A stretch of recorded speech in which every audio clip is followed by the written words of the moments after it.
Coming up today on Locked On Texas Tech, allegations of the best team money can buy being assembled in Lubbock, which is a completely different thing than other athletics departments are doing.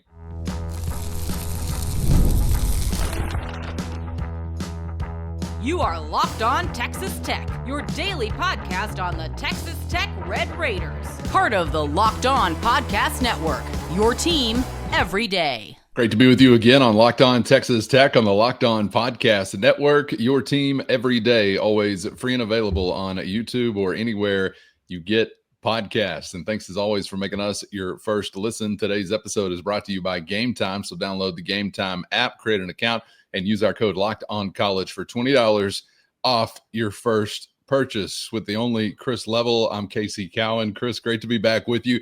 Kicking off another week that brings us nearer to a college football kickoff, just weeks away. And we're looking ahead, but also doing some looking back today, Chris, because as we leave Big 12 Media Days week sort of in the dust, I want to get to a couple of things with you on today's episode that fit only squarely in the middle of talking season, which we still technically are. And man, I feel like from coast to coast, everybody was taking their turn talking about the Red Raiders last week, whether it was in print or in conversation, discussion.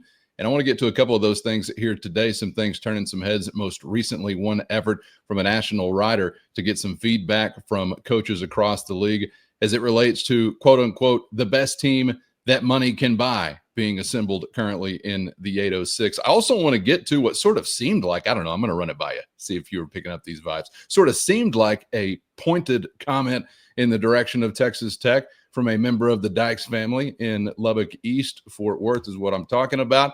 So we'll get to that in just a moment. But I know you saw the conversation last week, and it's just wild as a lifelong Tech fan, you as well, decades in our rear view now, thinking about the way the Red Raiders have been covered or discussed, or maybe sometimes just not. And this may have been like the pinnacle of national Texas Tech coverage and conversation last week, Chris. It really felt like a different time as far as the microscope this program is under. Yeah, you are quite the storyline, man. I mean, and we have touched on this a little bit, but I think it's growing, and I think maybe this part of it is probably done now, because now you're in this weird space now where you've got to get kind of between now and then and then actual practices will start and games will start. And, the first time you have to deal with some adversity, there's going to be plenty of people that like laugh and point and the memes will come out, all those things. But you are a hot topic, and you are a polarizing football program right now, or university athletic department, however you want to phrase that, or narrow the scope. But you were on full display last week in Frisco because you had your coach and your player representatives there on one day, then you had Cody Campbell there the next. And so there's a lot of content, there's a lot of conversation, and it elicits a lot of opinion, some of which is not all on the record. Some of it anonymous. Right. Yeah. So I think that's maybe where we're about to go here. Yeah, let's dive into this piece I referenced from The Athletic, and it was David Oben, who's discussing what is described within this article as the best team money can buy, which is singular to Texas Tech, of course, because everybody else using wampum, I assume. A couple of quotes I want to throw at you that he gathered from some of these coaches whose names are not attached to these. And it kind of runs the gamut as far as the variety of reaction here. One saying, quote, "Good for them. If I had Cody Campbell, I'd be doing sleepovers at his house. Hey, best buddy, how can I help you? Me? I don't blame them. If you're going to buy a player, buy the right one." And they bought some good ones. Next quote, "I mean, it's childish. I think it's, hey, look at me. I don't think it's good for college football," end quote. Very little pepper, whole lot of salt. This quote, "It's awesome if you got it. I wish I had it. Oh my gosh." Next quote, "Good for them. I'm jealous." Next quote, ridiculous. They're not just outbidding, they're outbidding other teams by 3 times the amount. Wild, but it will be interesting. If the players are good kids about the right things and about winning, I think it'll go great. If they're about themselves, the first time adversity hits, it will define them. Another quote, the pressure that's going to come with all the money Tech is spending is going to be tough. Another one says, I don't know what to believe. I don't even know how it's possible. Those are big numbers. There will be a lot of young men taking pay cuts when they get done playing college football. Another one says some people are going to spend like the Yankees and Dodgers, and some people are going to spend like the Rays and Royals. And that doesn't mean we all don't have a chance, but it is tough. Another says if it simply boils down to whoever has rich boosters wins football games, that's bad, end quote. And that's an unheard of thought, of course, in college sports. Another quote says, don't hate the player, hate the game. If we had that money, I'd have wanted to do the same thing. There you go. What's offered up from Big 12 leadership. Chris, what do you think? Yeah, most of that is there's some envy. There's some, yeah, man. If you got it, go for it. I wish we had it type mentality. The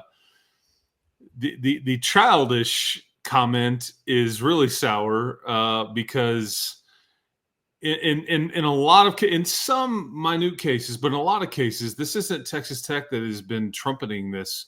This is people that have been asking a lot of questions. They've been granted access. They've done stories and features, and some of which we have talked about on this show. And they weren't necessarily asking for the attention, but it has garnered attention.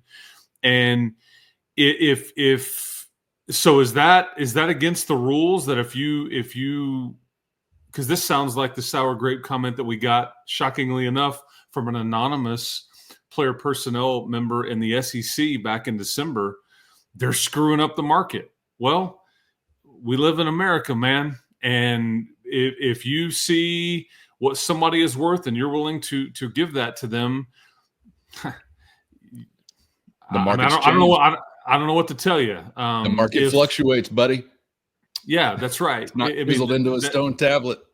that is like if somebody were to offer you and I 4 times what we do for a living, and then for our current employers to go, I mean, they're just screwing up the market. But that you don't hear that, you don't hear that kind of commentary. So it is, and in some ways, I think this has been in a weird way. I kind of hate it that Texas Tech is the one that's the example, but in a way, it's added some spice to the league. I think it has added some juice and some meaning and some relevancy. I think that it's comical to me that, like, well, if big money donor, I mean, like, come on, man, like that's a hoot. And I also think it's very fair by the person that stated, I'm not sure what to believe and what not to believe. Because to quote David Ovens, or to use his headline, this isn't the best team money can buy.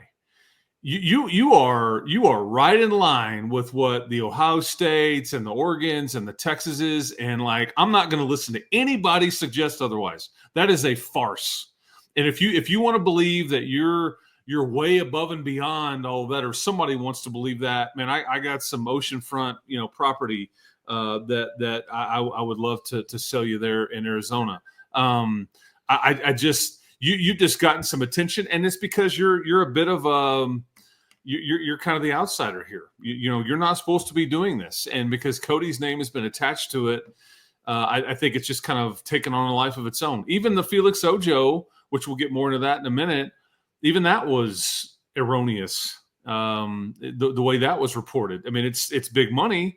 But there's some awfully thick irony here from a lot of folks. And again, anonymous is anonymous, right? If you wanted to go on the record, we say a lot about Deion Sanders, Coach Prime, whatever. He went on the record at the podium in front of everybody. He's like, absolutely, I love what Joey's doing. I mean, if I had it, I'd do it too. He goes, it's just interesting when somebody else is doing it, but when I was doing it, I was getting all this criticism. So anyway, it's just it's been quite interesting. But yeah, that was a story I wasn't necessarily expecting to see, but it elicited a lot of opinion out there. And again, you are a polarizing. Your brand is polarizing, whether it be football, athletic department, softball, whatever. You have clearly been a change agent, a disruptor, an example of what's wrong with everything. And some would say you're an example of what's right, because there's some national folks that are rooting for you. Like, yeah, this is the way this is supposed to work, so.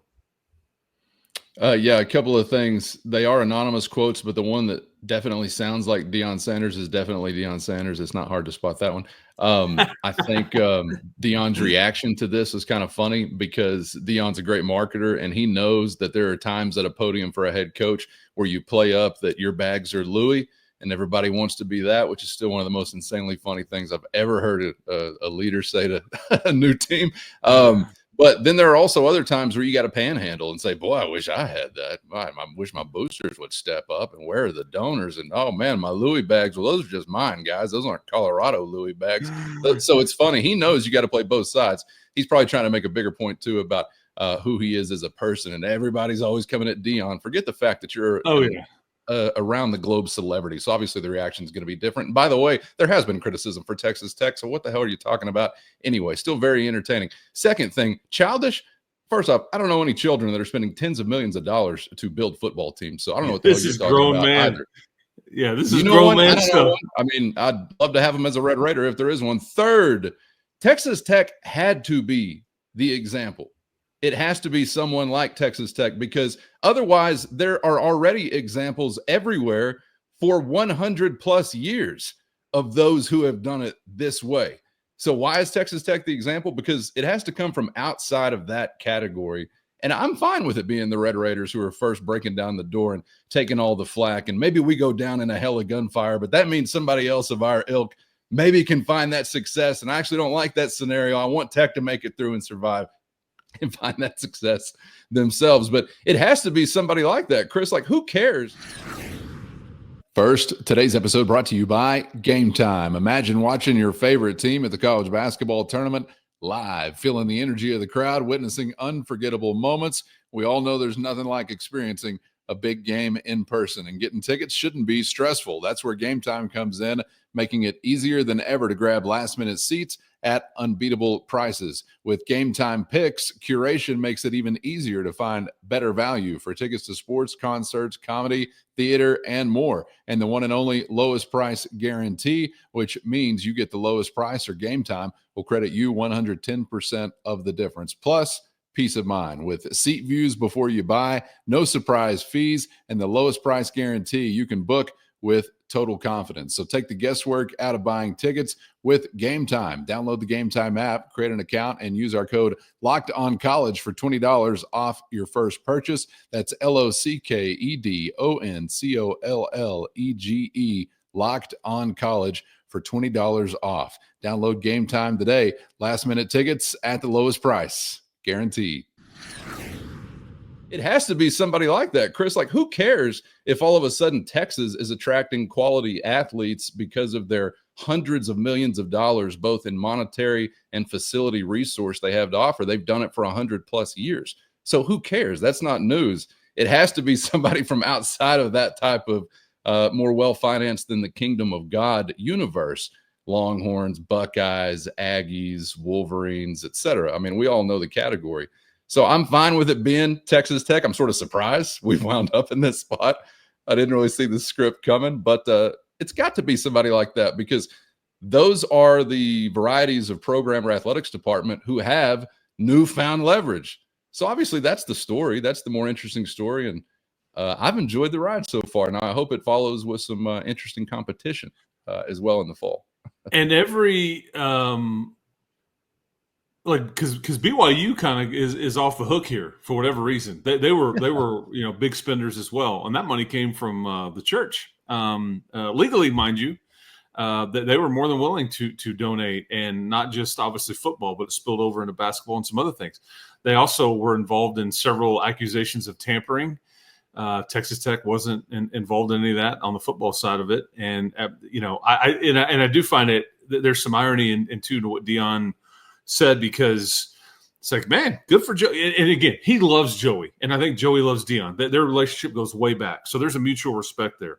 If he'd have been asked about somebody differently, maybe his answer would have been a little bit different. But he also Chris, don't you think, too, there's like a Big 12 sort of kayfabe, like wrestling-wise, where they know it's probably like good for business to make a little comment here or there. But when they go to their coach's retreat or whatever, I mean, they're not like mortal enemies. Well, because, some of these guys that are talking about it would steal your wallet and then try to go help you look for it. I just, I mean, like, if we want to be honest, some of these guys are a bit slippery, depending on what setting that they're in. But that, again, coaches kind of that's part of the DNA of being a head coach this day and age. You got to have the gift of gab a little bit and know your audience and play to that and all those things. But Deion also talked about he was trying to advocate for a salary cap. Like, man, we got to figure out a way. And I'm thinking, like, Deion the player. Oh yeah, Deion the player. I don't know if that's kind of the language he's wanting to talk. Pay the but he's at Colorado. I think they have limited resources. I think he's trying to angle for some competitive balance and trying to, make it to where, he should be for the young people, because Joey went and bought Louis. I mean, he, and like Louis too. Exactly. What's wrong with that? Anyway, if you're looking for competitive balance and you're in college sports, you're in the wrong business. I don't know what are you doing here? You're lost. If you're looking for something like that, the best team gets the first pick every year. It's the way we've rolled for a century plus and just kind of accustomed to it. I mean, whatever. But I do think, and I'll circle back to this coming up in just a moment, the mountain of irony that's here for anybody to enjoy is just getting bigger and bigger by the day. I want to get back to that in just a moment. But first, let's get to this, Chris, this comment from Texas Christian head coach Sonny Dykes that I thought was sort of interesting. And I don't know, maybe it was just general casual observations about nondescript parties that could be anywhere across the nation, or maybe it was something more pointed to a conference neighbor right down the road. Let the audience decide. Here's Sonny Dykes. And that's what revenue sharing is supposed to be. It's not giving a high school guy that hasn't done anything a bunch of money, and again, I just don't know how that's going to be good for a high school guy. I don't know how, like I said, it would be difficult for me to bring an 18-year-old kid into a room, let's say, for example, in a defensive back room, and this kid that's never played a snap is making more than the starting three guys combined. What does that do to the chemistry of your football team? What does that do to that kid's relationship with everybody else in the room? I'm an adult. I'm supposed to help take care of young people. I don't see how that's putting that young person in the very best situation for those guys to be successful. I don't see how it's going to be good for your team. Some other people view it differently. It's not worth it for me to be able to pound my chest in July and say, I did this, or we signed this, or we're getting this, or whatever. But I guess for some people it is. I got to be honest, Chris, I'm sort of feeling like he's talking about the guys we cover, but maybe that's just my paranoia. How'd that sit with you? I've known Sonny a long time. I like Sonny. I take a lot of issue with, because I take that, and maybe he wasn't talking about Texas Tech. I tend to think he probably was. I think that I'll give you three names that our audience won't even know who they are, and you shouldn't. But because I went back and wanted to refresh my memory here to make sure that I remembered correctly. But offensive lineman Logan Schramm, defensive end Chad Woodfork, and then cornerback Micah Strickland. These were all players that the Red Raiders were in on a year ago in the summertime. They went down the road with them. These kids all visited officially, camped, and the whole thing. And all three of those, Texas Tech couldn't come close to what TCU was offering in their rev share. And it was a promise at the time. So it's a bit rich for me to hear that, because TCU trumpeted their recruiting class and they were proud that they beat Texas Tech on these kids. And we're talking like 3 or 4 to 1 compared to the numbers that Texas Tech was asked to get up to based on what TCU was offering. I also think that, I guess I have 2 more points. The other thing is that, you know what, Texas Tech and the Matador Club, to their credit, and you may laugh at this, but they legitimately do, everybody that has signed a Matador Club deal up until this point, and this will continue, just because you're in rev share doesn't mean that this activity stops, but they have all been required to do a certain amount of hours of community service as part of their agreement. We see the posts all the time: South Plains Food Bank, Habitat for Humanity, on and on it goes. That was a main core value of what they did. Hey, like, we're just not going to give them this money. They've got to go do something. We want to help the city and all this stuff too. TCU, on the other hand, they just, there was nothing like that that we were ever aware of. It was just because I had people like 2 years ago going, y'all used to make these kids do something. We just write them a check, and that was somebody that actually works very closely with TCU. So I think that is also worth pointing out. And then the third point, and I'll make is, and this goes for a lot of the anonymous and for whoever wants to speak about this topic. Coach your own team, man. Like, you can do whatever you want. Coach your own team. It's your program to run, and that's what comes with the territory. And other people get to run their program. I mean, there's nothing that sets me off more than when somebody tries to coach somebody else's players or coach somebody else's team or tell somebody else how to run their business. That's not your business. That's somebody else's. And what he's talking about, I think, is he's talking about Felix Ojo. There was no. I mean, when Sonny was here, they struggled to recruit at times, and if it would have been made available to him and to Dana and to Mike and all that, they would have taken full advantage of it, and they would have been excited about it, as they should have been. And so I don't know, because I remember how excited Sonny was when they signed Michael Crabtree, and they should have, regardless of how you got it done. Yeah, they should have been. So I don't know. I just I think there's some selective memory or some, it's just a bit, and again, part of this is to Calvin. I'll just fully admit, I hate TCU. I can't stand the purple. Regardless of the logo, Chris. I grew up there. I wish it would just go away, all of it. But that's regardless just me. of the logo, it's just more marketing. Because I don't, the selective memory thing or whatever, it's like manipulated memory and talking points to try to utilize to your advantage. And everybody's got those, but I always feel like those that trend toward the woe is me, oh, look at what others are doing, those are always the lamest of the lame. And I am frustrated by those who take that path. There are a lot of people that do. I didn't know Sonny was going to be one of those necessarily, particularly sitting in the lap of luxury that he does as far as the resources of that program and those boosters. It's kind of strange that he would go that route.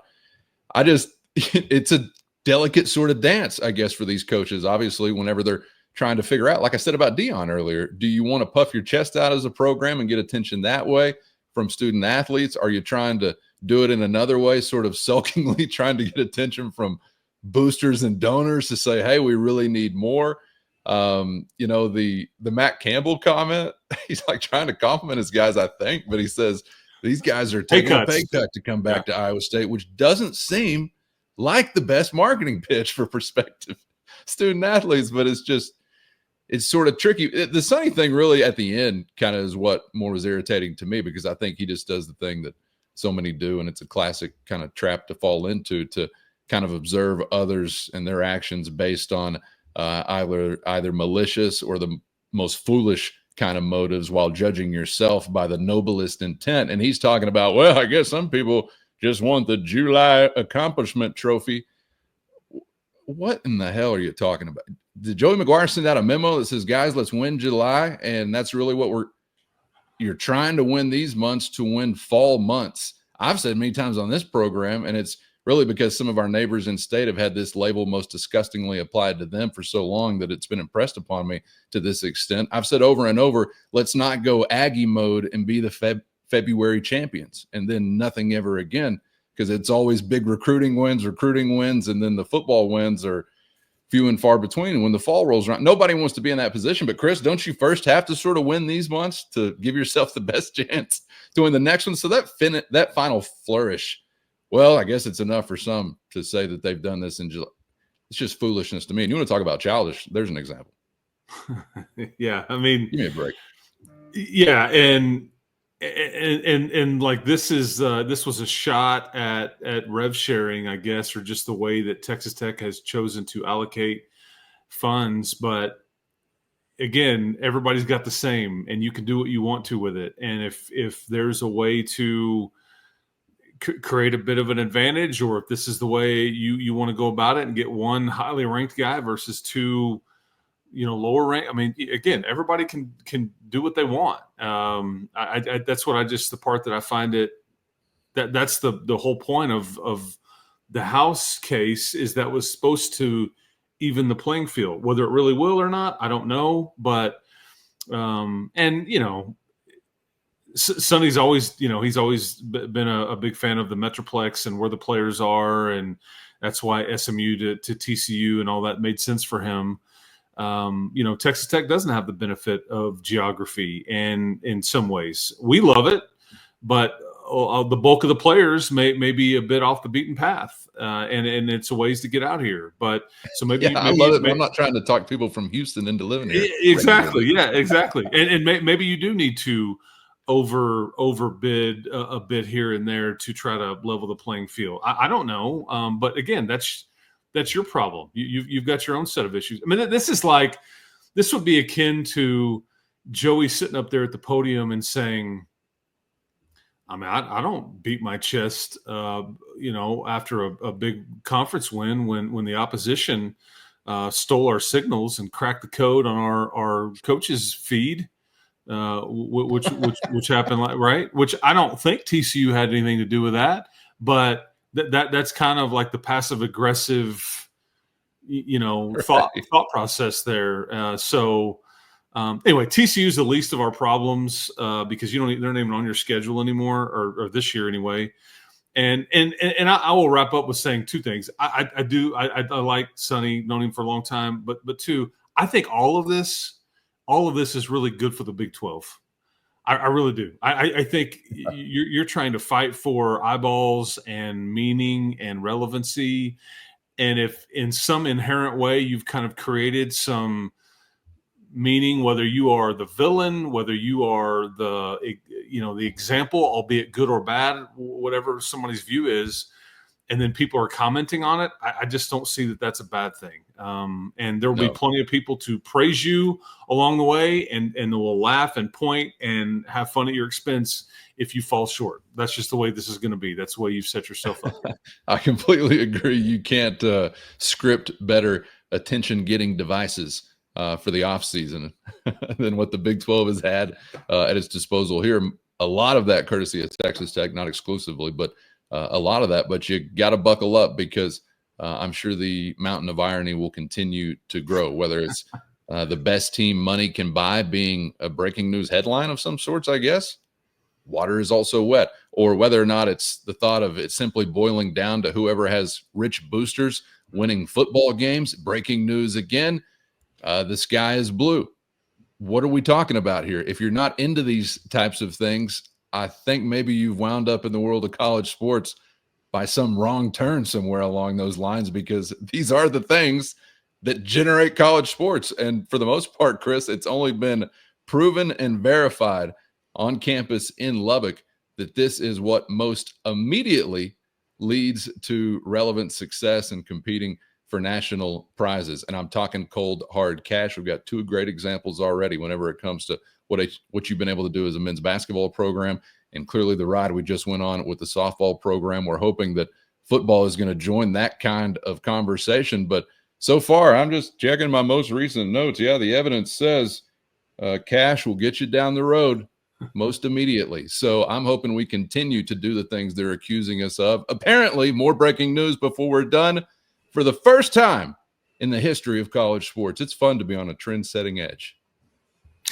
And every coach that we have discussed or commented on the record or off the record about Texas Tech or otherwise, every single one of them have big ticket items on the roster. Every one of them. And if any one of them tells you, and if anybody tells you they don't, the bone is flying out of their mouth from all the skeletons in their closet. So, yeah. Good stuff. All right. Appreciate your time as always, Chris. Enjoyed the conversation and a whole lot still to get to as we roll through this week. I want to get to a couple of other thoughts that emerged from Big 12 Media Days, bigger picture wise. Maybe up next as well, some things pertaining to this era we're getting into and what maybe is described as dead now, what the name of the game is to some head coaches here or there moving forward, and whether or not we see it the same way or differently. And of course, we are pretty close to an official countdown kickoff within sight, just around the corner. When we're getting near 45, 30-day-ish kind of territory, the clock is ticking. So it'll be here before we know it, man. Looking forward to spending that time with the Locked On Texas Tech fam family. So we'll see you for the next one. Yeah, man, we kept it a buck, as the young people say, right here on Locked On Texas Tech. Thank you for being here. We will talk to you next time. Hope it is alive. Get subscribed on YouTube or anywhere you get podcasts so you never miss a thing. And thanks to the everydayers for always riding along. And a big shout out to the Matador Mob as well. Hit our show notes and find a link to a free 14-day trial if you're interested in joining that outlaw band. That's your direct line to Chris and myself with one-on-one text sent straight to your phone. For Chris, I'm Casey. Thanks as always for the time, and we hope to see you back for the next round on Locked On Texas Tech.